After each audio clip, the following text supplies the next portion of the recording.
नमस्कार, स्वागत है आपका न्यूज़ लॉन्चर पर। मैं हूं अशोक वानखेड़े, लेकर आया हूं आपका अपना कार्यक्रम द एक्स-रे। एक खबर है कि मतदान संपन्न होने के बाद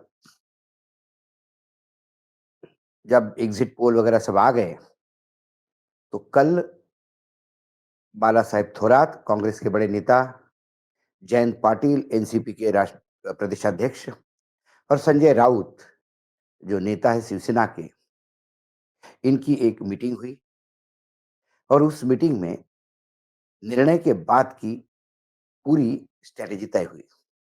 अब जब ये स्ट्रैटेजी क्या तय हुई, मीटिंग क्या हुई, जब ये मैंने एक्स-रे से देखा, तो मुझे अब भारतीय जनता पार्टी के तमाम हथकंडों से लड़ने के लिए महाविकास आघाड़ी की तैयारी दिखाई दी।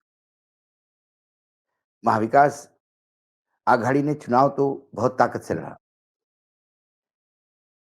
चुनाव में वोट भी ट्रांसफर हुए, लेकिन पैसे का जो खेल चला, उससे कहीं न कहीं थोड़ा महाविकास आघाड़ी बैकफुट पे आ गई, क्योंकि जितना पैसा बहा है इस बार महाराष्ट्र के चुनाव में, शायद ही कभी बहा होगा। अब समझ में आता है कि सरकार में आनन-फानन में सरकार का टेन्योर पूरा होने के पहले करीब-करीब 70-75 हज़ार करोड़ के टेंडर क्यों निकाले? ये पैसा वहीं सर्कुलेट होता है। बाकी इधर-उधर से पैसा आया, उसके बारे में बहुत सारी चर्चाएँ हम बोल चुके हैं। तो पैसे का खेल यहाँ खत्म नहीं होता। इसके बाद जिस दिन चुनाव मतगणना होगी, उस मतगणना में भी सभी कार्यकर्ताओं को, जो खासकर एजेंट के तौर पे अंदर बैठेंगे, पोलिंग एजेंट के तौर पे, उन्हें सजग रहने की बात की गई है। लगातार ख्याल रखा गया है कि कहीं टेबुलेशन में इधर से उधर मत ट्रांसफर ना हो। ये भी ख्याल रखा गया है कि जो हरियाणा में हुआ, वो महाराष्ट्र में ना हो। हालाँकि ये काम छोटे राज्यों में हो जाता है, जहाँ 90 का हाउस हो, 80 का हाउस हो, 100 तक का हाउस हो। 200 के ऊपर का हाउस में ये थोड़ा-सा मुश्किल हो जाता है, क्योंकि हरियाणा में 14-15 सीटों पे भी खेल हो गया, तो वो करीब-करीब 20-25% सीटें होती हैं। लेकिन महाराष्ट्र में 20-25 प्रतिशत सीटें करने के लिए आपको फिर करीब-करीब 60-70 सीटों पे, 50-60 सीटों पे खेल करना होगा, जो मुश्किल लगता है। लोकसभा में भी खेल कर के मशीनों का 79 सीटों पे, 79 सीटों पे ही खेल हुआ था। ऐसे आरोप भी है और ऐसे कई कंप्लेंट्स भी है, एडीआर की रिपोर्ट भी है। तो वो सजगता है, लेकिन इस मीटिंग में जो निकला, मोटे तौर पे जो हमारे सोर्सेस ने बताया, ये वो था कि निर्णय आने के बाद जैसे ही उम्मीदवार अपना जीतता है, उसे कब्जे में लेना ज़रूरी है। क्योंकि यदि कांटे की टक्कर हो गई और यदि महाविकास आघाड़ी 150 भी क्रॉस कर गई, 150, 152, 53, 55 तक पहुँची, तो भी एनडीए गठबंधन सरकार बनाने से बाज नहीं आएगा। राज्यपाल उनके पास है, बीजेपी यदि सबसे बड़ी पार्टी उभरती है, तो वो तुरंत क्लेम करेगी। राज्यपाल उनको बुला लेगा और फिर 1 महीने का टाइम देगा कि आप अपना बहुमत सिद्ध करो। उस 1 महीने तक जो 10-15 विधायक की ज़रूरत पड़ेगी, वो कहीं से खींचने का प्रयास करेंगे। तो इन तीनों नेताओं ने जो फाइनल किया है, उसमें चार्टर्ड प्लेन तैयार रहेंगे, बाकी कुछ व्यवस्था होगी, क्योंकि जहाँ से कर्नाटक की बॉर्डर, आंध्र तेलंगाना की बॉर्डर लगती है, वहाँ से बाय रोड लोग जाएँगे, लेके जाया जाएगा। तेलंगाना या कर्नाटक ऐसे 2 कांग्रेस शासित प्रदेश है, जहाँ कम से कम विधायकों की सिक्योरिटी कन्फर्म है।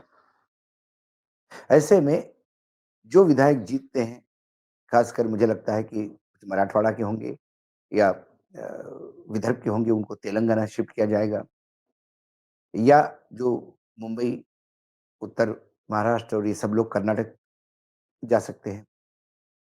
पश्चिम महाराष्ट्र के विधायकों को कर्नाटक भेजा जा सकता है। कुल मिलाकर महाविकास आघाड़ी यानी इंडिया गठबंधन ये पूरा प्रयास कर रहा है कि अपना कुनबा एक रखे, क्योंकि सामने एकनाथ शिंदे और बीजेपी जैसे एग्रेसिव नेता हैं, जो पार्टी को फिर से तोड़े बगैर नहीं रहेंगे।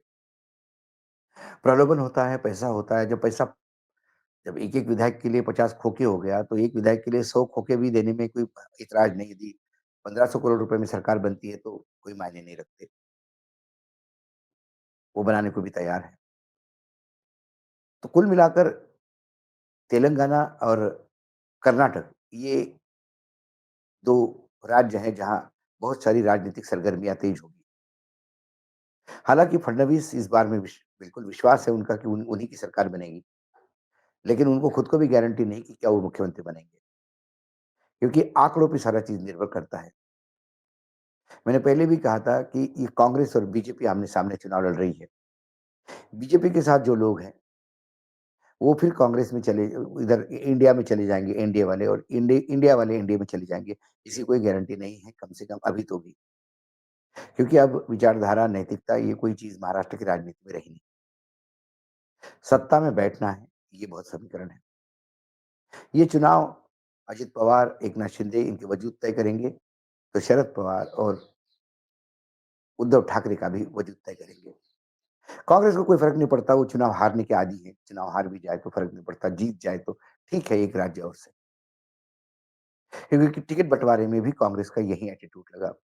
जो हरियाणा में हुआ, इतना बवाल हुआ, उसके बाद भी पार्टी सुधरने को तैयार नहीं। झारखंड में भी वही किया और महाराष्ट्र में भी वही किया। लेकिन फिलहाल कम से कम राहुल गांधी के इंटरफेरेंस से और शरद पवार के ये जो दूरदृष्टि से ये मीटिंग हुई और इस मीटिंग के बाद यदि कुछ इंडिपेंडेंट, कुछ छोटे-मोटे पार्टी के लोगों पे भी लगातार बातचीत चल रही है। ये बातचीत शरद पवार स्वयं कर रहे हैं, क्योंकि शरद पवार महाराष्ट्र के वो नेता हैं, वो किसी भी राजनीतिक दल से बात कर सकते हैं अक्रॉस द पार्टी लाइन। उनके रिलेशन सभी दलों से अच्छे हैं। तो फिर ऐसे में देखना है कि बच्चू कडू कि यदि 2 लोग आते हैं तो वो क्या बिहेव करेंगे? समाजवादी पार्टी के 1-2 आते तो वो तो इंडिया गठबंधन में ही है, लेकिन उन्हें भी सेफ्टी चाहिए होगी। ये भी देखना होगा कि थर्ड फ्रंट का एक आध यदि आता है तो वो क्या करेगा? और भाजपा भी ऐसे लोगों पे नज़र रखी हुई है कि जो फ्रीजाइल है, जहाँ से टूट हो सकती है। कुल मिलाकर महाराष्ट्र की राजनीति की गर्माहट चुनाव तक ही नहीं, निर्णय तक ही नहीं, निर्णय के बाद भी लंबी चलेगी। ये 2 बार हुआ है कि महाराष्ट्र में चुनाव होने के बाद 1-1 महीने तक सरकार नहीं बनी। पिछली बार भी हमने यही देखा, 80 घंटे की सरकार बनी। लेकिन महाराष्ट्र में एक पेच और फँसा है कि महाराष्ट्र की विधानसभा 25 तारीख को समाप्त हो रही है। ऐसे में 25 तारीख के पहले विधानसभा कॉन्स्टिट्यूट होना ज़रूरी है। 23 तारीख को निर्णय आने के बाद 1 दिन बचता है 24 का और 25 का। 25 से 10 बजे तक यदि सरकार बन गई तो ठीक है, नहीं तो राष्ट्रपति शासन लागू होगा और जब राष्ट्रपति शासन लागू होगा, तो फिर राज्यपाल तय करेंगे कि पूरा महाविकास आघाड़ी जैसे पिछली बार पत्र देने के बाद भी राज्यपाल उन्हें बुला नहीं रहे थे।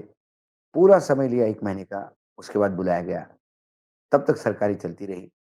केंद्र ही सरकार चलाता रहा, राज्यपाल ही सरकार चलाते रहे।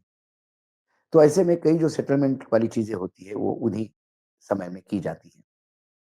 पहले जब हमारे संविधान निर्माताओं ने राज्यपाल का पद निर्माण किया, तो वो राज्य का अभिभावक के रूप में उसको देखा जाता था।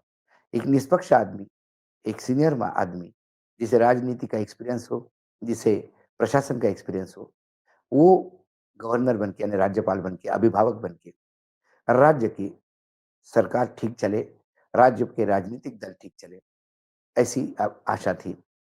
लेकिन समय के चलते राज्यपाल अब केंद्र सरकार के एजेंट हो गए हैं। जिसकी केंद्र में सरकार, उसी के एजेंट बनते हैं और 2014 के पहले थोड़ी नज़र की शर्म थी।